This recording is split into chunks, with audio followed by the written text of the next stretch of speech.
Quand on évoque l'historique des confrontations entre le Nigeria et le Bénin, les statistiques ne vont pas en faveur des écureuils. En 4 matchs officiels disputés sur ces 11 dernières années, les Super Eagles dominent la partie avec 3 victoires contre 1 victoire pour le Bénin. Les stats ne reflétant pas souvent la destinée de la rencontre à venir, les hommes de Michel Dussuyer ont la capacité pour faire douter l'équipe médaillée de bronze à la dernière CAN. On connaît Michel Dussuyer, on sait que c'est un as de la tactique, on sait que c'est quelqu'un qui arrive quand même à colmater les brèches. On est en droit d'espérer quelque chose de cette expédition nigériane. Le Bénin, évidemment, va se positionner en tant qu'outsider. Le Nigeria a la pression parce que c'est la première journée. Il va falloir se rassurer déjà en gagnant ce premier match. Mais le Bénin également va chercher à ne pas faire piètre figure parce que déjà ce premier match est important pour la survie. On a une équipe du Bénin qui aujourd'hui semble être plus engagée que jamais, avec des joueurs qui sont plus déterminés, et parce qu'au-delà de tout, on garde toujours dans un coin de la tête la prestation du Bénin à la CAN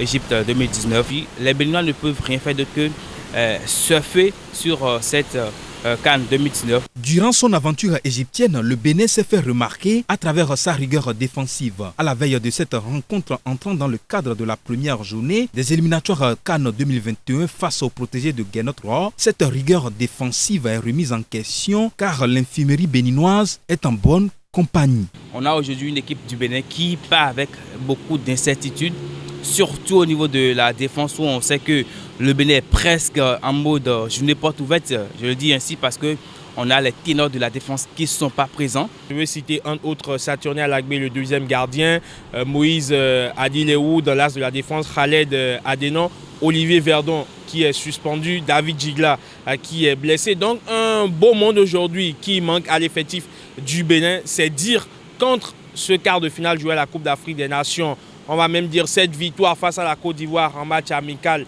et cette défaite 1-0 en terre algérienne, il y a quand même beaucoup de choses qui sont passées. Il y a beaucoup de joueurs aujourd'hui qui sont absents. Même si Sébastien Soukou ne sera pas là, on sait qu'on a automatiquement des gens valables qui pourraient le remplacer.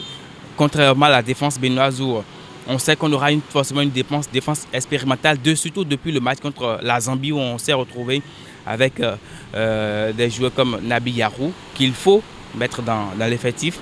En plus du Nigeria, le Bénin va se confronter au Lesotho et à la Sierra Leone, ces 2 autres adversaires du groupe L. Et le match aller face aux Leon Stars de la Sierra Leone aura lieu le dimanche 17 novembre au stade Charles de Gaulle de Porto Novo pour la journée 2 de ces éliminatoires.